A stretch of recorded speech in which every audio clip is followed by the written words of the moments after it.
She was a co-owner and chef of the Swallow restaurant in Berkeley, California, which was an innovative restaurant in the 70s. She's been the food critic at LA Times and the New York Times.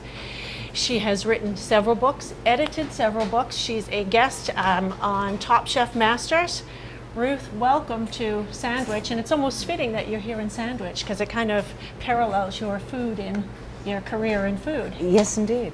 And we're delighted that you're a part of the year-long Sandwich Reads Festival. A year-long focus on memoirs, and you've written 3 memoirs. Actually, 4. 4, wow.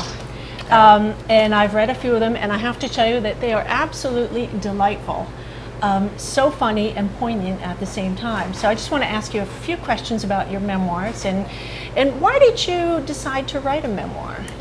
I didn't actually. So my first memoir was kind of inadvertent. I wanted to write a group of food stories, and I wanted to talk about the women, mostly women, who had been so instrumental in teaching me to cook and getting me into food. And when I turned these stories in, my editor said, each of these stories is really wonderful, but now you have to make the entire book work as well as each of these stories do. So I thought about, what's the through line in these stories? And it was me. But I didn't set out thinking, oh, the world needs to know about, my life. Right. It was just sort of connecting them. And then I had written this first memoir, and I thought, that's it, I'm done. And I went to record the first one, to do the audiobook, and the people who were recording it, I got to the end and they said, well, what happens next? And so I said, do you really want to know?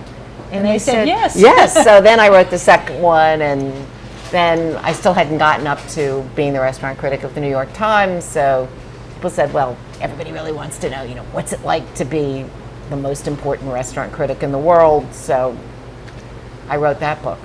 So we can expect another memoir perhaps as your career evolves. Well, I actually am starting in on the memoir about the Gourmet Years. Oh, okay, super.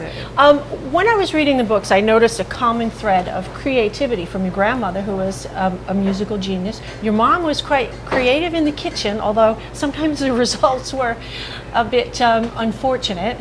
And then you are creative in the kitchen as well. So if you can discuss sort of the creativity in your family. Well, I think you have a gift there. Well, it's a lot what my last book, which is called For You, Mom, Finally, is about. And it's about thwarted opportunities for women.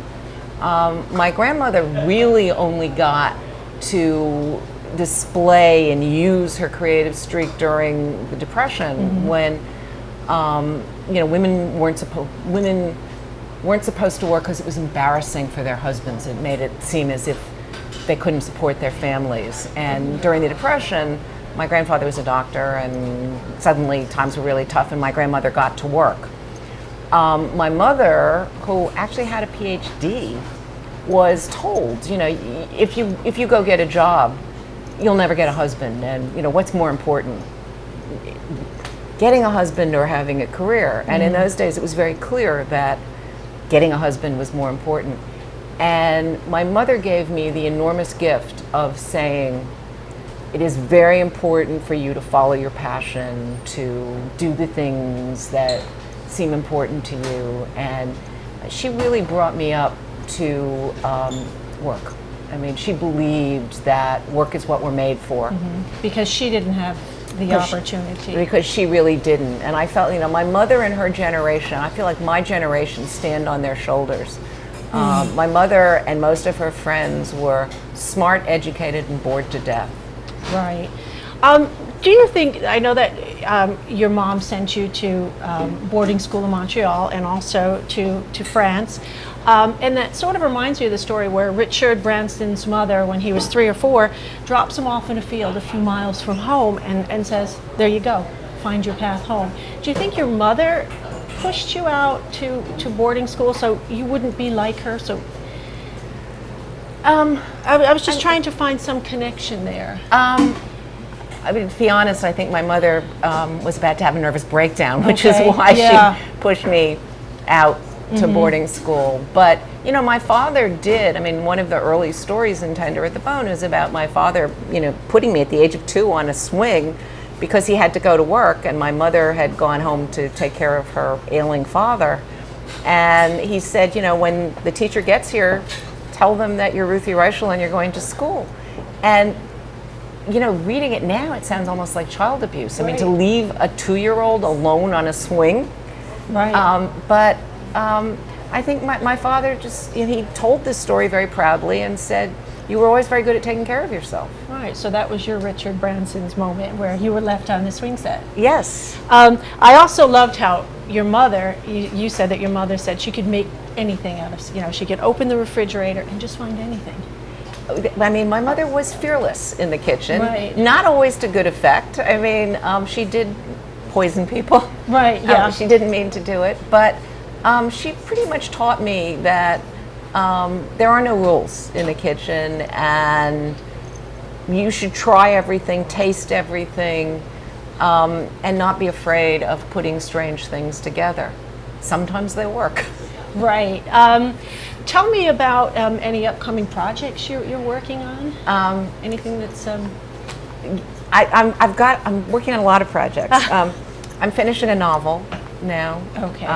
It's the first novel I've written. I'm working on a cookbook, which I'm a Twitterer. I tweet every day. Okay. And so I've been tweeting what I've been eating. So I'm doing a cookbook based on this Twitter feed. Oh wow, that's really interesting. I'm working on the screenplay for Garlic and Sapphires, which was bought by Fox. Oh wow, when will we expect that? Oh please, Hollywood is Notoriously slow, right? It's really slow. Yeah. So if you could pick someone to play you, who would it be? Well, you know, it's odd because Annie Hathaway was attached to the project for a while, but she is no longer. Oh.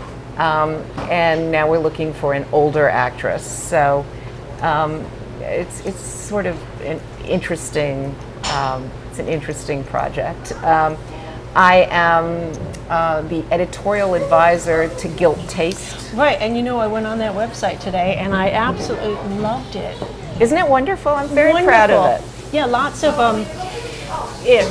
I really embrace the farm to table cuisine, and it seems like a lot of the foods are from smaller farms and well, that's a artisan products. So it's really nice to see that. Yeah, I mean, I feel like the artisans are the new heroes. You know, the cheesemakers, the bakers, the butchers, who are raising and selling sustainable foods. And a lot of them, I mean, they're all over the country now. There's this whole movement.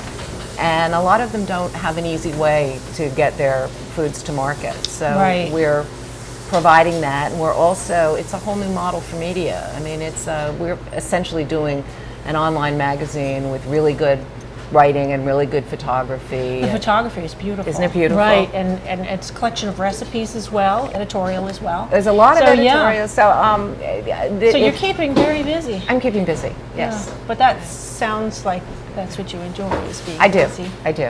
I mean, I feel like I've never worked a day in my life. I've never felt like I was going to work. I just, you know, I mean, if working is what you don't want to do, I've never done it. Oh, wow. I think you found something really unique. Thank you so much for stopping by. My pleasure. Okay.